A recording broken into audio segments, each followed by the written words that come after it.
Ang topic natin ngayon ay how to make gantt chart.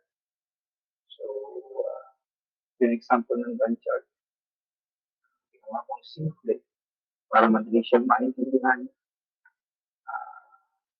Yung mga activities, yung number of days, yung mga bars, yung chart niya, months, saka days. Okay?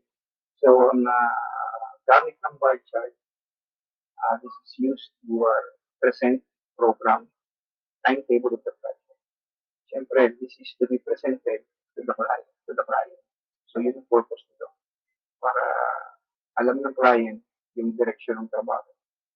At siyempre, yung nagpapatrabaho, yung supervisor, yung mga engineers, alam nila, day by day, kung ano yung dapat gawin. So, dito, yung sa mga beginner, ang magiging tanong ng lagi is, base sa mga activities, how do we get the duration of each activity or the number of days? So, everything will start here. Okay? So, dito, mag-start sa productivity. Pero ang productivity rin, tinituro ko na sa aking previous na mga videos.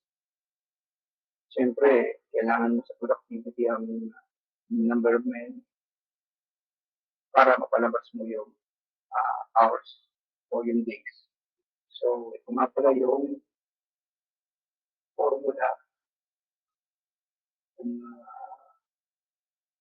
paano natin dapat mapalabas yan. So, ito yung formula. So, siyempre, productivity is 1 times hours over quantity. Or simply hours is equal to productivity times quantity divided by number of men. So, in order to get number of days, so number of hours divided by 8 hours in 1 day. So, everything here is being formulated. Okay? So, lahat yan naka-formula na siya.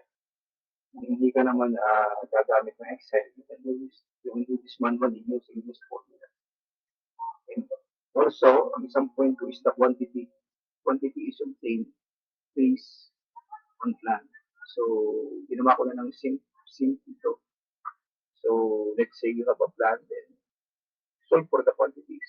And after solving the quantities, equate this to the productivity rate. Then you can solve for the number of.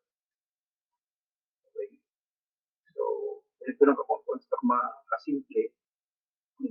After getting the number of days, then you can put this on the gantt chart also. So, based on this example,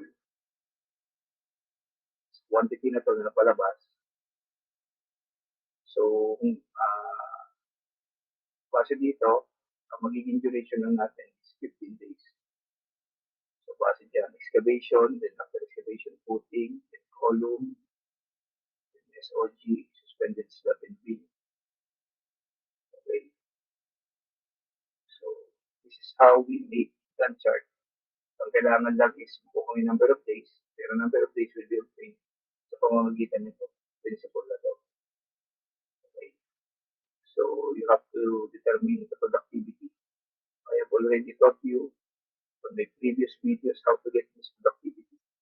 You could also research Google or any branch in the internet how to get the productivity of this. The productivity here is man-hour over cubic meter. Then man-hour per cubic meter. Here is 2 man-hour per square meter. Okay. Here is that is 3 man-hour per square meter. So you can check on my previous videos how to get the productivity rates. Yes. Okay. So, ang hindi ko lang naituro is yung dito sa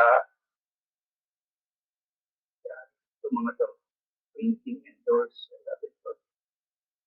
You get this. So, everything in black, we have a video on this on how to get this productivity. Okay. So, the Ganito lang kasimple mga construct.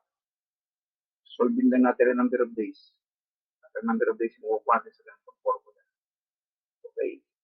So, you can do the screenshot now. Ulitin ko, base dito, you get number of hours. By cross multiplication, hours, productivity, times quantity, divided by number of men. So, dito, para makuha mo itong number of hours, itong productivity, i-multiply mo sa quantity, then i-divide mo sa number of men. Ito ang lalabas. Then, divided by number of 8, divided by hours by 8, so 2. So, ganyan lang sa bawat activity. Okay? Tingin ko, productivity times quantity divided by number of men equals hours. Ayun. Okay? Then divided by 8, 2 days. Okay? Then, ito, pag nakuha mo, dali mo rito. Ayan na. Then, nilagay mo na yung bar chart.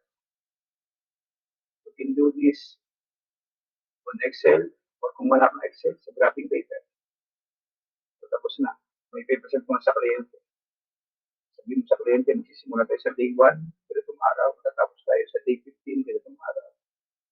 Pag sinanong ng kliyente, kailangan ka mag-CHB. Mag-CHB ka, on the 7 or 8 day. Yan. So, kaya mahalaga ang may bar chart, line chart para alam ng kliyente at na nagpapatrabaho kung siya ay delay o siya ay ahead o siya ay tama lang sa schedule. So, sana mga construct may natutulong kayo. Bila maraming salamat. Basta